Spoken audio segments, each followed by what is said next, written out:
Сегодня о том, как компаниям известно про вас абсолютно все. Что вы едите, куда вы ходите и когда планируете завести детей.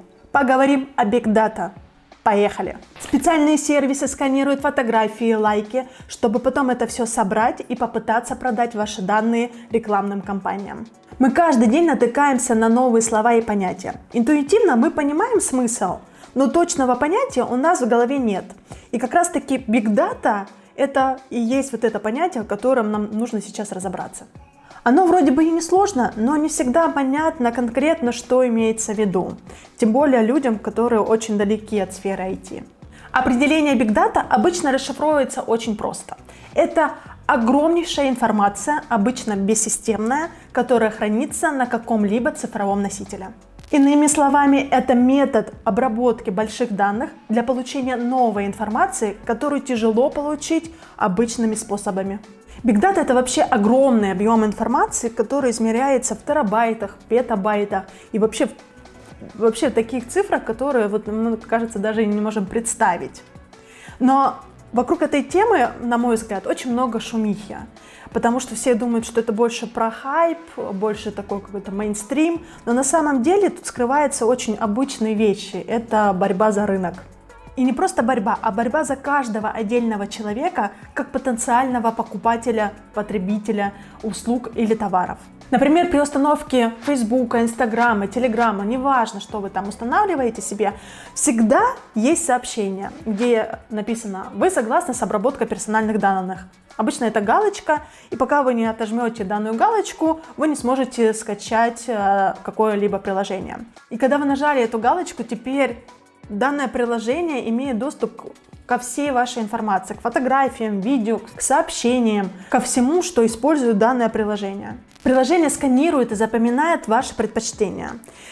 Что вы там лайкнули, кого вы смотрите, где вы поставили дизлайк, что вы там загуглили. Я думаю, что у большинства людей была такая ситуация, когда вы там что-то искали, например, вы там искали фильтры для воды, и хоп, зайдя на какой-то другой совсем сторонний сайт, у нас появляется рекомендация, а не хотите ли вы фильтр для воды. Но есть пример поинтереснее, система настолько уже продвинулась вперед, что, например, когда вы едете куда-то за рулем, в некоторых странах начинает отображаться информация, полезная именно для вас. То есть на билбордах появляется там реклама специальная, можно сказать, да, под ваши интересы. Есть еще хороший пример. Например, если вы девушка и вы готовитесь к свадьбе, система также аналитическим путем понимает, что сейчас у вас свадьба, торжество, да, вы там веселитесь, но через некоторое время вам по-любому понадобится и детское питание. И начинает крутить вам рекламу относительно детей, относительно пеленок, распашонок и всяких много дорогущих штук. Наверняка вы слышали про автомобиль Tesla, где вы также можете ездить без водителя. Я на самом деле немножко боюсь этой темы, но окей. Как раз таки эта машина тоже собирает данные, она анализирует вообще, какой вы водитель, да, как вы там резко нажимаете на педаль тормоза, как вы резко поворачиваете, вообще какой у вас ритм жизни, какая ваша любимая музыка. И как раз таки все это собирает и анализирует. Сейчас очень сложно найти хоть одну сферу, которая не подвержена большими данными. Но я вам могу точно сказать, что не стоит всего этого бояться. Информация не привязана, и там никто не поймет, что это вот про вас. Например, что вы там мужчина, 30 лет, у вас есть дом, машина, вы любите по пятницам сходить в бар. Вообще оператору, да, компаниям, которые это все собирают, им не важно привязывать именно вас к этой информации. Им больше интересен, да, этот массив данных больших, которые они могут использовать и конвертировать в деньги. Поэтому за свою личную жизнь вы можете не переживать. Там данной привязки абсолютно точно не будет. Большие данные ведут к тому, чтобы упростить нашу жизнь.